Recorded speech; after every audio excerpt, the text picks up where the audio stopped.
Hola, ¿qué tal? Este es un nuevo episodio de Oiga Vea Podcast, hoy desde la Cinemateca La Tertulia. Gracias de verdad a la gente de Distrito Pacífico por permitirnos estar aquí con el director Tayo Cortés, director de la película Domo. Hola Tayo, ¿cómo vas? Hola Víctor, buenas tardes. Tayo, un placer tenerte aquí en Cali, en La Tertulia. No sé, bueno, empiezo preguntándote por tu relación por Cali. ¿Cali es una ciudad cercana o lejana a vos? Bueno, sabemos que vos sos de Nariño, de Pasto. Aquí hay muchos pastuzos, yo siempre digo que en cada universidad uno en alguna clase tiene una clase con algún compañero pastuso. No sé si tu relación con Cali es muy cercana o más bien lejana. Yo pasé algunas temporadas de mi vida aquí en Cali porque mi papá y mi mamá vivieron durante unos años aquí. Ujú. Entonces, en esa época yo los visitaba con alguna frecuencia y pasé algún tiempo acá. Por eso ya conocía pues acá la tertulia, vine en algunas ocasiones a ver algunas películas y a las exposiciones también en el museo. Y siempre me ha gustado, ¿no? Me impresiona de Cali la vegetación, es algo que me ha fascinado. Muchos árboles, dicen los que vienen de Bogotá, de Medellín. Sí, muchos árboles y de tamaños descomunales, ¿no? Sí. Árboles gigantes. Entonces eso de una, cuando ayer salí del aeropuerto, lo primero que vi fue un árbol enorme en una glorieta que hay ahí saliendo y claro, me acordé además del clima, ¿no? Que recuerda, así es el clima de Cali, ¿verdad? Y esa vegetación, ¿no? Tan exuberante. Vos sos de Pasto y a mí Pasto me parece una ciudad hermosa, bellísima, casi en la frontera ahí con Ecuador, muy cercano también al Putumayo, ya vamos a hablar de eso, de la película, pero uno también a veces piensa en Pasto y piensa en el volcán, que tiene varios nombres, pero uno generalmente lo conoce como el Galeras, y siento que ese fuego con el que se le relaciona al volcán también tiene que ver con eso del inframundo un poco también el hecho de los carnavales. Todo esto también juega un papel muy importante en la película, ¿no? Cuéntanos un poco sobre eso. Sí, claro, el volcán Galeras, también llamado, o cuyo nombre original es Urcunina, es una presencia pues sumamente importante, ¿no? en la ciudad. Es el Taita Galeras, ¿no? El papá. Y claro, yo visité ya la cima del Galeras siendo adulto. Tendría, quizá la primera vez que yo fui, tendría unos 30 años. Pero de allá para acá, o sea, de ese momento hasta ahora, sí fui como quizá en unas 10 o 15 ocasiones. Es una excursión pues que requiere un esfuerzo grande, ¿no? Subir hasta el cráter del Galeras y con mi amigo Richard Cortés, que es uno de los protagonistas de la película Domo, el que hace el papel del Gafas, que él es un guía de las excursiones al Galeras. En varias ocasiones incluso bajamos a la caldera o circo y conocimos el domo, ¿no? Que es el que da el nombre a la película. Y yo creo que sí, el hecho de ser pastuso está directamente ligado con el habitar ahí cerca a un volcán activo, ¿no? Que algunas personas lo ven como algo como arriesgado, ¿no? De decir, pero esta gente vive aquí al lado del volcán que está en constante actividad. Pero pues para nosotros no, es una convivencia tranquila y, y es una fortuna, ¿no? Tener esa montaña sagrada ahí a la vista cada día. Ayer por redes sociales hablábamos de la película Domo, que nos había parecido muy chévere, que nos había gustado, y mucha gente nos preguntaba al interno que de qué trata la película, que les llamaba mucho la atención el póster y el nombre. Entonces, pues ahorita te me adelantaste un poco con el nombre, pero sí para dar un poco de contexto a las personas que no se han visto la película, qué es exactamente Domo y bueno, también una pequeña sinopsis allí para la gente. Sí, el domo hace referencia a lo que mencioné antes, es en el interior del volcán hay una forma de cúpula que se genera cuando los volcanes hacen una erupción lenta de lava. Entonces se forma una media esfera, ¿no? de lava que en arquitectura también da nombre a las cúpulas que podemos ver en las iglesias. Entonces, pues para mí eso funcionaba como una referencia de el mundo y el inframundo, ¿no? Ese domo simbólicamente invertido y el domo hacia arriba forman una esfera que representan eso, los polos opuestos, que en algunas ocasiones conviven en el mismo plano y en otras ocasiones pueden estar en las antípodas, ¿no? Entonces hace referencia justamente a esas dos fuerzas que podríamos como denominar también como la negativa y la positiva, el bien y el mal, la luz y la oscuridad. Entonces Domo es una historia que cabe dentro de esa esfera donde hay esas fuerzas opuestas. Y la sinopsis que me preguntabas, bueno, es que un campesino huaquero descubre una fosa común. Entonces los autores del crimen lo declaran objetivo militar.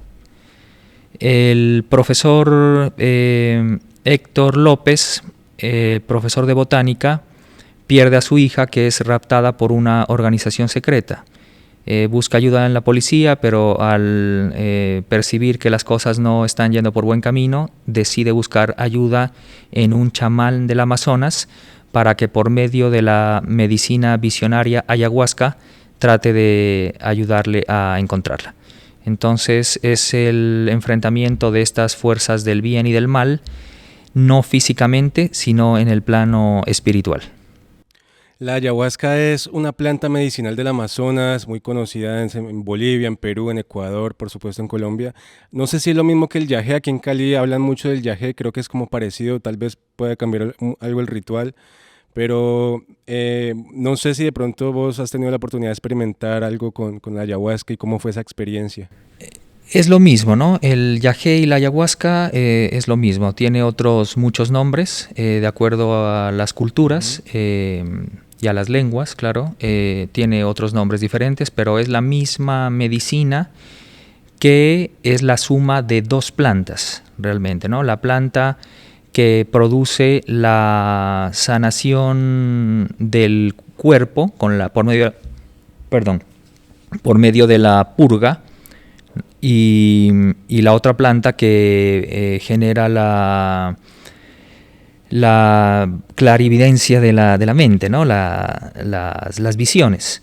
Entonces, sí, antes de iniciar la película, yo ya conocía el remedio, tenía como una cercanía con el yagé, que incrementé por la necesidad de investigar más al respecto, ¿no? Quería pues profundizar de todo lo que me fuera posible sobre la medicina ayahuasca, y entonces pues claro, la forma de experimentar era en mi propia persona por medio de la toma del remedio. Entonces durante años yo estuve tomando el yagé, que personalmente pues me sentó muy bien, me ayudó a mantenerme saludable, a descubrir otras cosas que no sabía que existían y a acercarme a las comunidades indígenas que pues tienen un conocimiento que considero muy como válido, interesante y necesario en la vida actual, ¿no? Para como asumir o enfrentar los retos que nos presenta la vida moderna.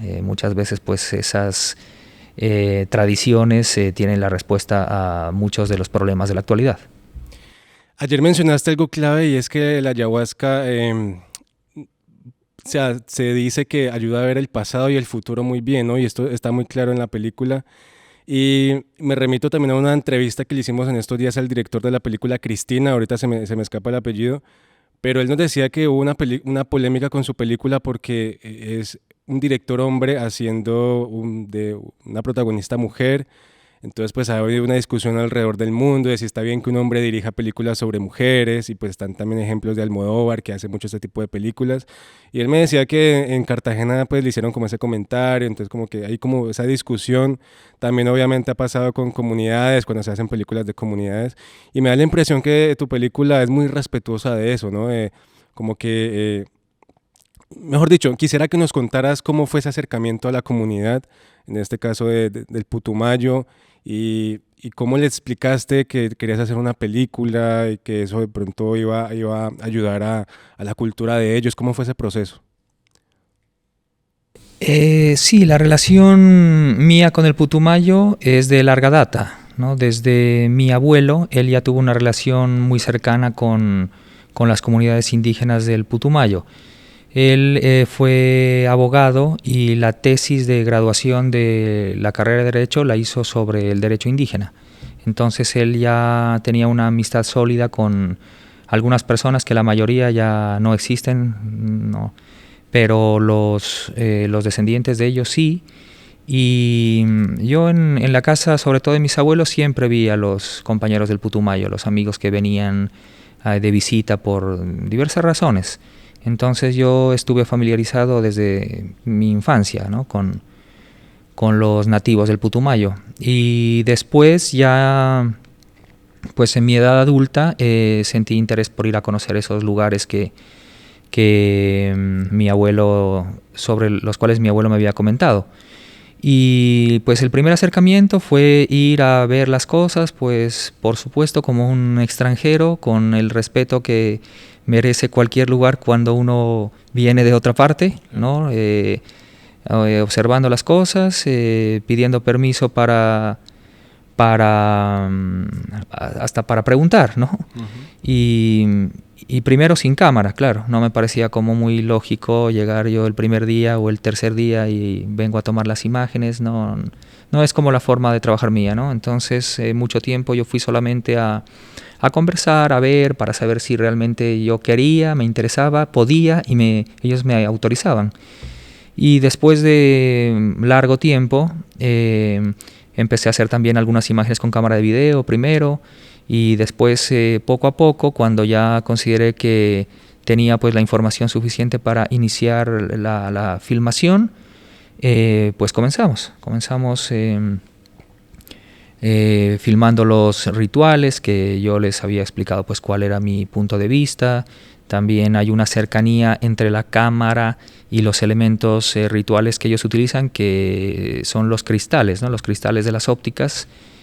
También son un elemento que en las comunidades indígenas ellos valoran y entienden muy bien, ¿no? Qué es un cristal y para qué sirve, ¿no? De pronto otras utilidades le dan ellos, pero el cristal era algo que nos unía, ¿no? Nos unía y después sí una amistad pues que perdura hasta ahora.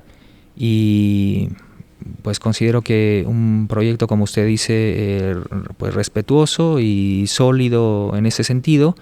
Entonces en ningún momento pues ellos tenían como una desconfianza ni y veían cuáles eran mis intenciones, ¿no? Y otra cosa que era pues fundamental para mí es que yo quería y quiero seguir siendo amigo de la gente del Putumayo, ¿no? Me parecía que no era como legítimo ir, tomar las imágenes y escapar y sí, no volver nunca más, o ir a quedar mal con ellos, ¿no? Decirles esto es una cosa y después es otra.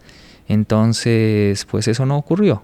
La película ellos, la mayoría ya la vieron, los amigos, y les parece que está correcto lo que se expresa, se muestra ahí, y pues la amistad sigue intacta porque el trabajo se hizo debidamente.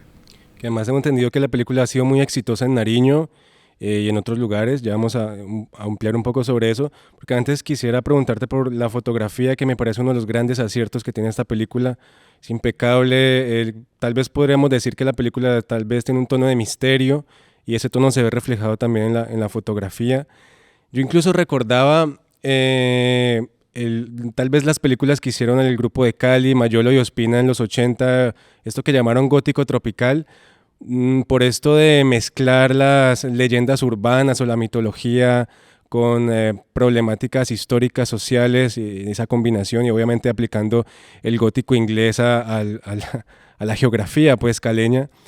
Me hizo recordar mucho eso, pero sí, quisiera de pronto preguntarte por esas referencias que hubo en la película en general y también en cuanto a la fotografía. Ayer mencionabas una película que la verdad desconozco de qué país es, una película, bueno, la única referencia que me dijiste que había de ficción, ¿no? Sobre tal vez medicinas muy antiguas, ¿no? Indígenas. Entonces no sé si nos puedes hablar un poco de eso. Sí, de las referencias me han Estados alterados, ya me acordé. Estados alterados, ajá. Sí, de las referencias me han preguntado. Yo creo que de donde más yo he tomado cosas y de donde más he aprendido es del cine mudo, ¿no? Es el cine que a mí más me fascina, que considero que es como el cine en el estado más puro, sí, ¿no? Donde se cuentan las historias solamente a través de la imagen y sin necesidad de tomar prestado el lenguaje oral que es prestado de la literatura, ¿no? Sí. O del lenguaje escrito, en ese caso. Entonces, a mí sí me interesó como estudiar las películas mudas, ¿no? Donde narraban unas historias complejas y de todo tipo, ¿no? Solamente con la imagen. ¿Recuerdas algunos títulos en particular? Sí, por ejemplo, el Fausto, ¿no? De Murnau, y El Último, las películas de Murnau, ¿no? Las de Fritz Lang, El Último, bueno, Chaplin, ¿no? Otro género, pero ahí está la esencia, ¿no? Yo considero que todos los directores que han hecho películas tan buenas y modernas han tomado de ahí la esencia, ¿no? Está todo. Se resumiría todo el cine que vemos hoy, está el germen y la esencia ahí, ¿no? Entonces, básicamente, el cine mudo pues es la primera influencia. Y sobre la fotografía, sí es como el tema que a mí me interesó primero en las artes, ¿no? Pues la música y la fotografía que tuve más a mano pues desde joven, la cámara fotográfica, y me gustó siempre el lenguaje del color, el lenguaje del encuadre. Ya después se profundizó más en el cine, entonces sí me parecía como un pilar para una película de misterio, que la fotografía pues jugara el papel fundamental de crear el misterio que tú mencionas y hacer un trabajo pues también elaborado de color, de encuadre. Y en esta película específicamente la fotografía está a cargo de dos personas diferentes porque la rodamos en dos bloques. Uno es Takuro Takeuchi, es un señor catalán-japonés, y el otro señor es Antón Fresco, que es un señor ecuatoriano que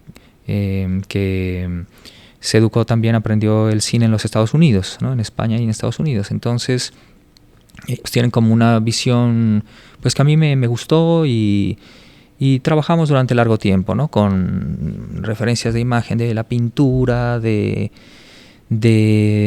investigando en los aparatos, las ópticas, los tipos de cámara, los movimientos de cámara también, pues los diseñé yo como desde el papel, con papel y lápiz, por donde tenía que moverse la cámara, la búsqueda de las locaciones. Es algo que también juega mucho dentro de la fotografía. No es lo mismo iluminar bien una buena locación que iluminar bien una locación regular, ¿no? Entonces, parte de la fotografía es también la elección de las locaciones. Y sí creo que es un acierto esa fotografía oscura, misteriosa, que ya no es como tan común, ¿no? Hoy estamos más acostumbrados a la imagen televisiva, que es llena de luz, y se ha perdido un poco esa narración con la sombra, ¿no? A veces lo que se intuye o no se acaba de ver, ¿no? Ahora me viene a la mente otra referencia del cine, es la película Cat People, ¿no? Fotografiada por Musuraka, ¿no? Donde hay una mujer que se transforma en pantera y la vemos y no la vemos, ¿no? Eso está muy, muy bien jugado por medio de la fotografía. Ahora que mencionabas el cine mudo, me acordé de ese cine alemán, ¿no? Nosferatu, ese tipo de películas también que exploran mucho en ese misterio. También yo tengo una frase que tal vez puede ser un poco radical, pero siempre lo he pensado y nadie me lo va a quitar de la cabeza. Y es que en los años 20, en la época del cine mudo, se inventó casi el 80% del cine. Ya después, obviamente, el sonido aportó lo suyo. En fin, se fueron aportando más cosas, pero creo que ahí en esos años 20 como que fue muy importante para lo que después surgió. Pero bueno, hablando un poco más sobre el proceso de la película, tengo entendido que el proceso duró cerca de 12, 13 años. ¿Qué pasó en esos 12, 13 años ¿Por qué de pronto se demoró tanto? Bueno, sabemos que hacer cine en Colombia no es fácil, pero no sé si tuvo que ver por problemas o de pronto porque, como ya mencionabas, sos muy pulido con la imagen, con la escritura de guión. ¿Cómo fue ese proceso de esos 12 años? Sí, yo habría querido demorarme menos, ¿no? Quizá en 13 años hacer 2 películas, pero en realidad la que pude hacer fue esa. Eso me llevó, ¿no? Ese tiempo. Y sí, creo que mi forma de trabajar es lenta, ¿no? Es evidente. La película que hice antes, el documental La Casa, que no tiene la complejidad que tiene Domo, pero me llevó creo que 6 años hacerlo. Entonces... Es muy buena, la vi, también la súper recomendada para que la vean por ahí. Ah, qué bien. Y bueno, también un documental de largometraje era como un tiempo exagerado, ¿no? Decir 6 años en eso, pero bueno, ahí está. Me alegra que te guste, ¿ves? Entonces, sí eran varias cosas, ¿no? Varias cosas. Yo estaba ahí como de alguna forma muy centrado en qué tipo de película era la que quería hacer y para eso necesitaba un mínimo de recursos que no me atreví, no quise como empezar hasta no tener todo organizado, ¿no? En eso tenía mucho que ver la fotografía, ¿no? Yo quería trabajar específicamente con esas ópticas, específicamente con esas cámaras, específicamente con ese negativo. Una parte se hizo en 35 milímetros y trabajar con esos fotógrafos, ¿no? Entonces, de pronto la resolución se podría haber hecho antes, con otra cámara, con otro fotógrafo, otras locaciones, pero igual no sería esta película. Entonces, no sé, espero ahora, si consigo hacer otra película, hacerla antes, ¿no? Demorarme menos tiempo. De pronto por tiempo no voy a poder hacer todas las preguntas que tengo por ahí, pero me interesa esta para ir finalizando un poco. Y es, en estos días hablábamos con Claudia Triana, directora de Proimagen, y estábamos charlando sobre los 25 años que cumplió esta entidad. Y ella nos mencionaba que de pronto las películas colombianas no están siendo muy taquilleras, tal vez porque la mayoría de películas que se hacen son dramas, y dramas sobre violencia, y que el colombiano de pronto no le gusta mirarse mucho en un espejo, no le gusta enfrentarse a la realidad. Tu película de pronto no es una película política, obviamente, pero como daba el ejemplo también incluso con el gótico tropical de Ospina y Mayol en los 80, pues de alguna u otra forma la violencia está ahí explícita y se ve. ¿Qué piensas de pronto de eso? Porque tengo entendido también que la película ha sido un furor total en Nariño, entonces no sé si nos puedes hablar un poco sobre eso, sobre el público. Sí, en Pasto ha estado la sala llena durante muchos días, ¿no? La gente se ha quedado por fuera, sin boletas, han vuelto al día siguiente. Supe de personas que vieron la película 5 veces. Entonces les ha tocado. La gente se ha apropiado de esta película, han visto algo auténtico, algo que les ha llamado la atención, les ha gustado. Y bueno, y también obedece a que en Pasto hemos podido promocionar mejor la película, es decir, al menos informar a la gente que la película está en salas, ¿no? En las otras ciudades no ha sido tan posible. Hay mucha gente seguramente que quisiera ver la película y no sabe, y cuando salga de las salas dirán, me hubieran avisado, pero no tenemos como esa capacidad de informar a todo el país, ¿no? De que sí, esta película está en las salas disponible. Pero yo creo que puede tener como otros espacios después donde más gente pueda verla. Y bueno, aprovecho para decir, está en Pasto todavía en las salas, está en Barranquilla, creo que se va a reponer en Bogotá, se va a volver a programar, no sé dónde todavía, pero seguramente en Bogotá. Entonces sí, el público la ha recibido bien, todas las opiniones, por supuesto, respetables. Otras personas han dicho, no me interesa, no me gusta, por favor, otra cosa. También, ¿no? Es lógico. Y lo que tú dices o sea, era lo que me preguntaste sobre Proimágenes. Sí, el público pues la ha recibido bien, ¿no? También algo chiquitico, muy breve sobre los actores, porque, bueno, no sé si algunos tenían alguna preparación, cómo fue de pronto la dirección de actores, que tengo entendido, casi todos eran de Nariño, ¿no? O de Putumayo.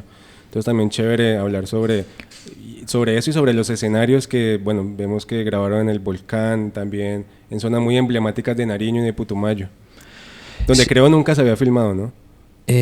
No sé si nunca, pero Bueno, al menos en ficción, no sí, sé si... siempre es diferente, ¿no? Siempre es diferente cada experiencia.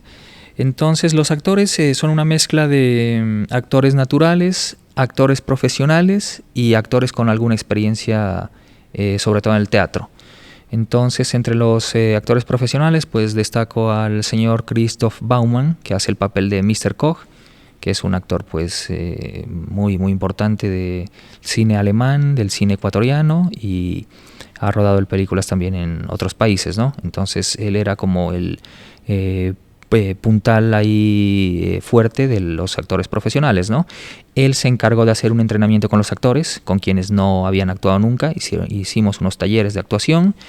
Después hay algunos actores naturales, como los taitas, que de ninguna manera yo quería que un actor interpretara el papel de chamán y que hiciera como que curara, ¿no? Sino que la curación tenía que ser verdad, a cargo, en manos de un auténtico taita. Entonces ellos pues representaron su propio papel. Y después los actores del teatro, como Richard Cortés, que es el héroe de la película, no voy a contar de qué se trata, porque es el héroe, pero él es un actor pues muy bueno, muy talentoso del teatro. Y ahora pues en el cine ahí pues él demuestra sus capacidades. Tayo, pues bienvenido a Cali, gracias por estar aquí en este espacio de Oiga Vea. No sé si quieres hacer la última invitación para que la gente vaya a las salas de cine. Ya mencionaste en qué ciudad va a estar, entonces si tienes por ahí alguna otra información o para que... Sí, muchas gracias. Quisiera invitar a las personas interesadas en ver la película Domo que consulten las redes sociales de Distrito Pacífico, que es la distribuidora de esta película, y allí se está publicando la cartelera. Entonces, te agradezco mucho el interés, la invitación y hasta luego. Tayo, y por último, algo muy breve, ¿hay algún proyecto por ahí que se esté asomando próximo? ¿Algún largometraje, cortometraje? Sí quiero hacer otra película. Lo que aprendí con Domo y también relacionado con lo que tú me decías de el tiempo que tardé en hacer esta película, ahora aprendí que es mejor tener 2 o 3 proyectos entre manos, porque si a veces te centras en uno y hay un obstáculo que por alguna razón que no depende de ti muchas veces no puedes sortear, se demora y se demora y se demora. Entonces sí quiero trabajar en el documental, que me gusta mucho. Quiero también hacer otra historia de ficción que ya tengo avanzada, entonces sí me gustaría hacer otras películas. Bueno, Tayo Cortés, director de la película Domo, vayan a salas que todavía está por allí en las ciudades que él acaba de mencionar, en Cali por supuesto, así que esto es todo por hoy en Oiga Vea Podcast y nos escuchamos pronto.